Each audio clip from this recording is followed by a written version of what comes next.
Всем доброй ночи. Итак, друзья мои, перед вами известный, знаменитый оберег Востока.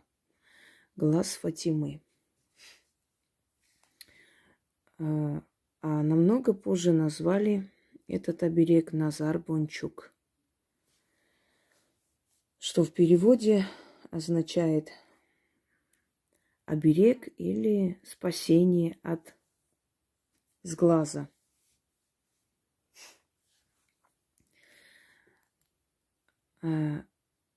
Назар – это древнеперсидское имя. Назарус или Назар, что означает оберег или удача. Бончук прибавилось позже.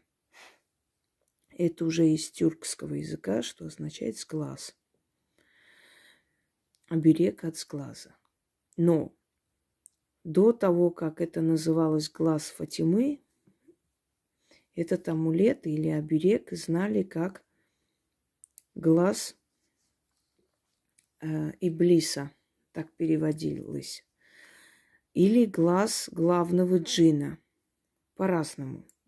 На самом деле это доисламский оберег, именно поэтому исламские богословы часто, скажем так, осуждают в своих выступлениях подобные суеверия, призывая не верить этому, не хранить у себя. Но, невзирая на это, глаз Фатимы является один из самых почитаемых. Он сам по себе потеет, представляете? Один из самых почитаемых и часто используемых оберегов, амулетов от сглаза на Востоке. Немного истории. Дело в том, что дочь пророка Мухаммада, Фатима, боясь, что ее жених может не вернуться живым с поля битвы, отдала ему такое синее стекло цвета ее глаз. И заговорила это стекло. А посредине нарисовала глаз. И сказала, что это оберег, который поможет ему вернуться живым. Если кто-то знает арабскую культуру, хочу объяснить, что считалось оберегом то, что напоминало темным или злым силам, смотря от кого оберегали, напоминало нечто такое, что им близко и знакомо. Изображая на синем стекле глаз Иблиса, Фатима сберегла своего жениха от смерти и от зла. То есть Иблис, увидев этот глаз, понял, что он свой, либо его трогать нельзя, на нем есть оберег. То есть это некий условный знак для злых сил, чтобы они сразу понимали, что здесь им делать нечего. Этот человек, он под защитой определенных более могущественных сил. И тогда эти силы разворачиваются и уходят. Такие вот маленькие обереги носили мы в детстве. Но там были такие выпуклые, сделанный глаз из синего стекла. И точно так же нарисованный глаз. На булавку там насаженный, и нам давали носить. Либо как цепочка вешали на шею ребенку или на ручку надевали. Если для магазина, для дома, для кафе и так далее, то вешали вот такие большие обереги глаз Фатимы. Есть поменьше, то есть можно носить, и поменьше есть. Можно на себе носить вместе с украшениями, с цепочками. Есть такие, которые носят как браслет, собственно говоря, различные. Но одно условие, что этот амулет люди должны видеть, он должен быть на виду. Его прятать нельзя. Только тогда этот амулет оберегает, когда он вбирает в себя этот сглаз завистливый. Если вы чувствуете, что ваша торговля начинает останавливаться тогда, когда ваши конкуренты со всех сторон видят, как вы торгуете, значит, возьмите глаз Фатимы, вешайте, но перед этим начитывайте. К концу дня обязательно нужно, значит, отжигать, как называется, снять весь негатив, который этот амулет забрал за весь день. Либо к вам гости едут нежелательные, нежеланные, да, либо у вас какое-то заведение, и вы понимаете, что ваша торговля идет неплохо, лучше других. Естественно, могут сглазить, позавидовать, возненавидеть. На самом деле к сглазу относится как к такой элементарной какой-то ерунде, а это очень, очень большое заблуждение. От сглаза люди могут заболеть и умереть. До такой степени это, знаете, такой посыл. Я уже об этом рассказывала как-то, что мама моя купила такие интересные светильники, которые при зажигании было ощущение, как будто свеча горит, вот черные свечи. И лампочки были специальные, они вот так вот красиво горели. Но это декоративные больше. И пришла к нам одна наша родственница, которая похвалила и перехвалила эти светильники. Ой, какая красота. Ой, а наша сноха вот деньги тратит, да не видит ничего умного, хорошего. Могла бы вот такие красивые вещи домой купить. Ой, надо ей тоже говорить, надо ее образумить. Ой-ой-ой. Вышла, и эти светильники прям вот так вот, без никого, без никаких причин упали и разбились. Вот такое может быть. Можешь ты в шубе пройтись, например, красиво одета, выйти из дома, пройтись и споткнуться, и упасть, и чуть ли не разбить лицо, только потому, что соседние бабушки из этих своих окон, да, смотрят на тебя и, видать, что-то желают или внутри все кипит. Так что мы живем в таком мире, где защита от сглаза очень даже нужна. Ребенок учится хорошо, получает там всякие грамоты, благодарности. Через некоторое время ребенок начинает болеть. Ваш новорожденный ребенок может быть такой пухленький, интересный, красивый, хороший, болтливый, общительный. Но вы приходите домой, ребенок капризничает, значит, не может спать, у него начинается боли в животе, у него начинается головная боль, температура повышается и так далее. Это все сглаз. Вот хочу вам дать некий оберег от сглаза. Начитывайте 3 раза на этот оберег и вешайте перед приходом гостей нежелательных или там, где вы работаете, каждый раз вешайте. После рабочего дня сверху очищайте огнем и на следующий день вновь активизируйте и вешайте. Можно просто так, но просто так он особо оберегать не будет настолько, насколько может оберегать, если вы активизируете заодно и с заговором. Значит, как очищает потом вот эту всю негативную энергию, которую она собрала в себя. Вот таким вот образом проносите и говорите: гори в огне всякая чернота, злоба, сглаз, зависть и все, что ты в себя вобрала от людей. Вот так вот. Несколько раз вы просто отжигаете вот эту поверхностную энергию, которую она впирает в себя. Что делать, если глаз Фатимы лопается? Это значит перенасыщенность ненависти, зависти вокруг вас. Делайте чистки почаще, значит. А этот амулет выкидывайте, потому что потресканный или тем более как бы разбитый амулет, он опасен, он не нужен. Теперь, почему называется глаз Фатимы? Поскольку исламские богословы были против этого, но этот глаз Фатимы носили как султанши, так и обычные крестьянки, то есть никак невозможно искоренить у народа то, во что он верит, то пришлось немного переделать под исламскую традицию, чтобы особо богословы не сердились. И сказали, что это не глаз Иблиса, а поскольку Фатима подарила своему жениху, то, значит, она просто подарила как знак своей любви и с намеком на то, что я слежу за тобой, я всегда с тобой, и моя защита, моя молитва будут тебя сопровождать. И вот с того времени вот глаз Фатимы так и назвали этот исламский языческий оберег, амулет, который называли глаз Иблиса или всевидящее око, еще похоже, глаз гора очень подходит. Кстати говоря, тоже египетский, да, символ всевидящего ока. Глаз джина, который должен был сопровождать человека, то есть некого хранителя и так далее.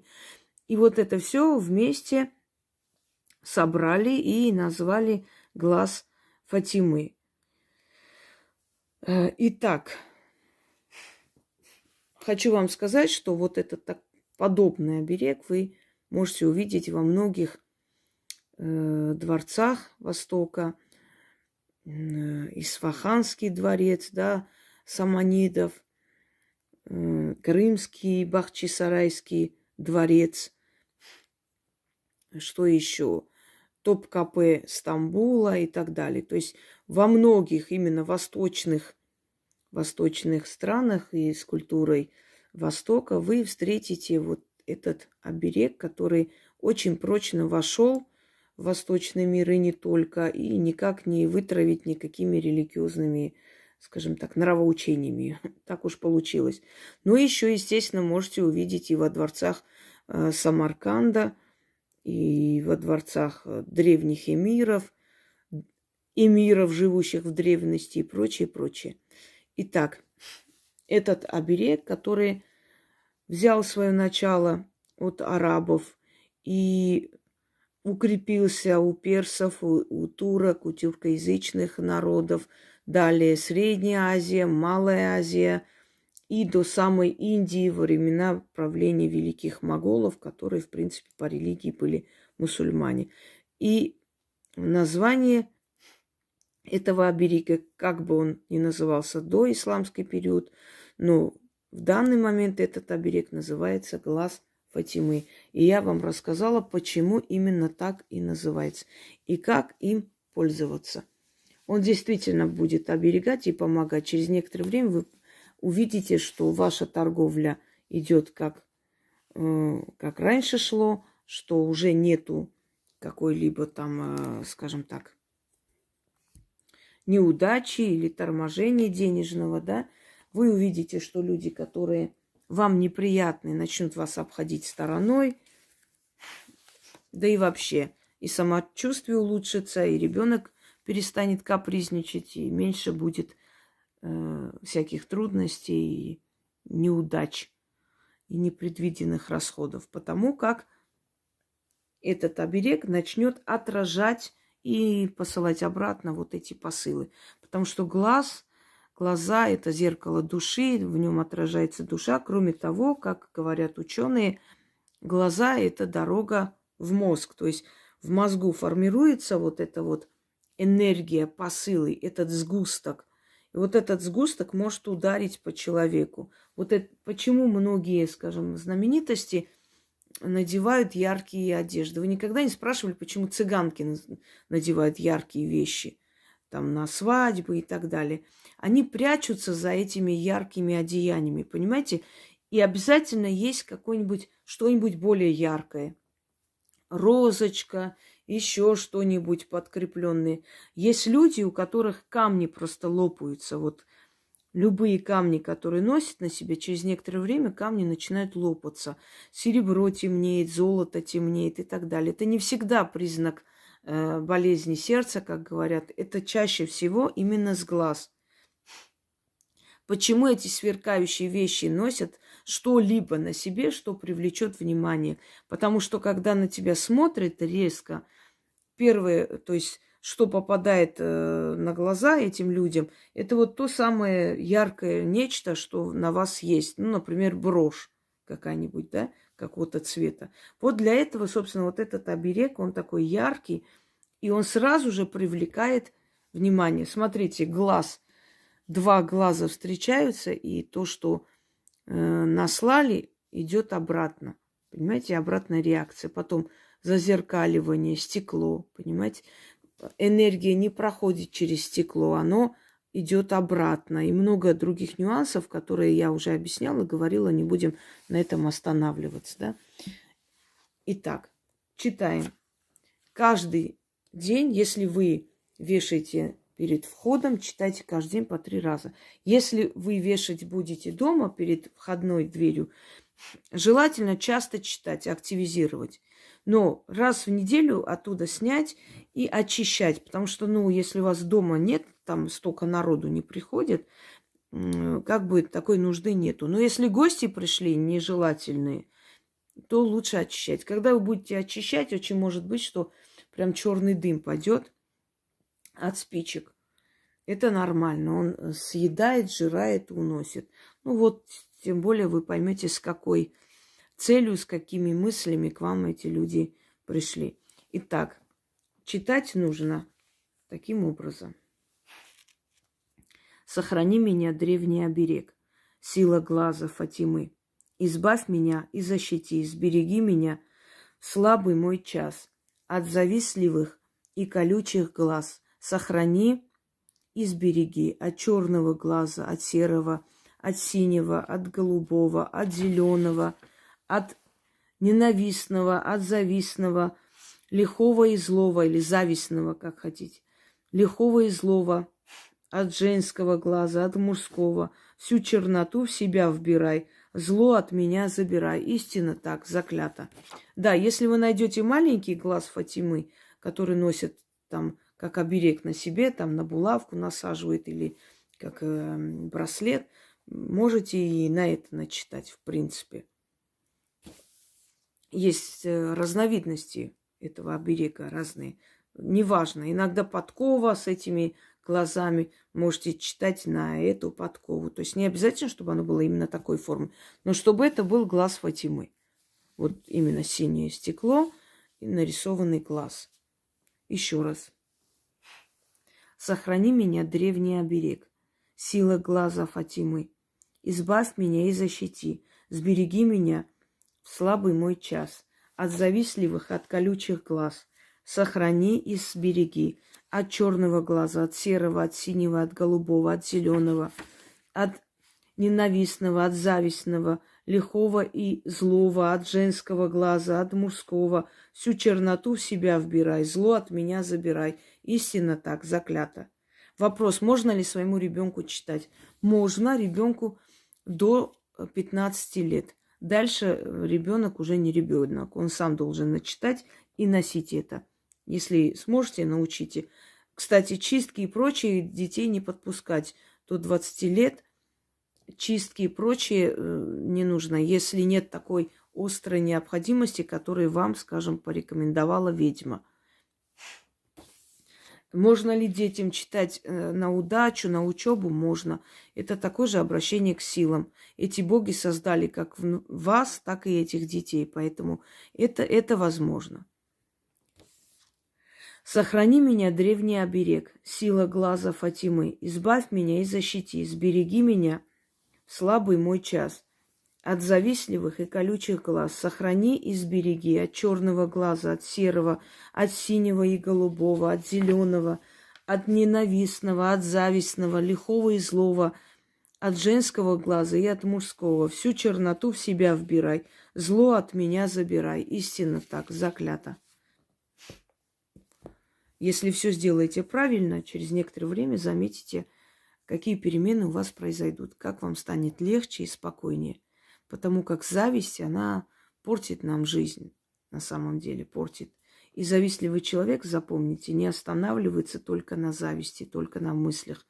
Он обязательно переходит в действие. Нет ни одного завистливого человека, который остановится на словах, на мыслях каких-то. и так далее. Завистливый человек получает физическую боль, если у вас все хорошо. Он должен что-то сделать гадкое, какое-нибудь зло причинить для того, чтобы ему стало лучше. Потому что если у человека есть зависть, малейшая зависть, почему я вам говорю, давите, душите в себе зависть. Это зависит от полета души человека. Либо человек себя возьмет в руки, либо будет развивать это. Сразу же задушите эту зависть, потому что этот маленький червь становится драконом. Вы потом становитесь одержимы. Вы не замечали, что человек злой изначально немного такой злобный, ехидный, потом начинает больше, больше, а потом его не остановить. Он становится как одержимый. Одержимый идеей делать кому-то зло. Потому что внутренний вот этот демон начинает усиливаться. Он питается этой энергией зла, которую он сеет вокруг. То есть он забирает от людей эту энергию зла, поскольку его ненавидят, проклинают, да, он там создает такую энергию, поднимает вокруг себя вот эту злую энергию, которая питает этого демона. А потом этот демон, когда голоден, начинает сжирать вот этого человека. Вы не замечали, когда человек завистливый о ком-то говорит, у него зубы сжимаются, у него кулаки там сжимаются, он от злости вот краснеет, аж у него глаза сверкают от злобы. Потому что внутренний этот демон, он пока не получит новую порцию вот этой энергии страдания, злости, он не успокоится. И в конце концов человек сам себя обрекает на одиночество, на абсолютно ненужность и, может быть, и душевную болезнь. Потому что многие завистливые люди в итоге жизни остаются совершенно одни. Нет, остаются и хорошие люди одни, но меньше всего. И это разные причины. Они-то одинокие остаются и умирают в славе, в благополучии. Но эти остаются одни, сходят с ума. Просто сходят с ума. Вот, например, недавно показывали там передачу, где оставшаяся одна, вот бабка, настолько уже крыша едет, что она начала просто палить людей, вот сжигать в селе дома. Не так посмотрели, водку не дали бесплатно, там пиво не налили, и она начинает... И у нее глаза злобные, вот видно, что внутри нее уже кто-то живет. Даете волю этой злой силе внутри вас поселиться, она начнет вас жрать. Так что зависть нужно останавливать, и относиться к этому нужно серьезно. И я вам еще раз повторяюсь, завистливый человек не останавливается только на том, что вот твое кафе так хорошо прям процветает, люди идут, так все красиво, и такие деньги ты зарабатываешь. Как это дается, никому не интересно. Главное, что они видят уже результат, да? Вот у тебя хорошо работает, все у тебя есть. И что бы делать? Вы думаете, что он просто посмотрел, полюбовался, разозлился и ушел? Нет. Он будет звонить там каким-то службам, чтобы пришли с проверкой. Он будет скандалить, он будет людей настраивать. Он может на сайте даже создать что-нибудь такое, антирекламу твоего кафе, сказать, что там люди травятся, что у них еда плохая. Вот я уверяю, что многие люди, которые работают на себя, они себя, то есть они узнали, извиняюсь, может, и себя узнали кто-то, но в основном узнали таких людей, которые сначала анонимно, а потом уже не скрывая, начинают поганить людям жизнь. Другая сумасшедшая бабушка, которая... Самое страшное, что в другой стране вообще за это сажают и назначают принудительное психиатрическое обследование, а у нас этого нет.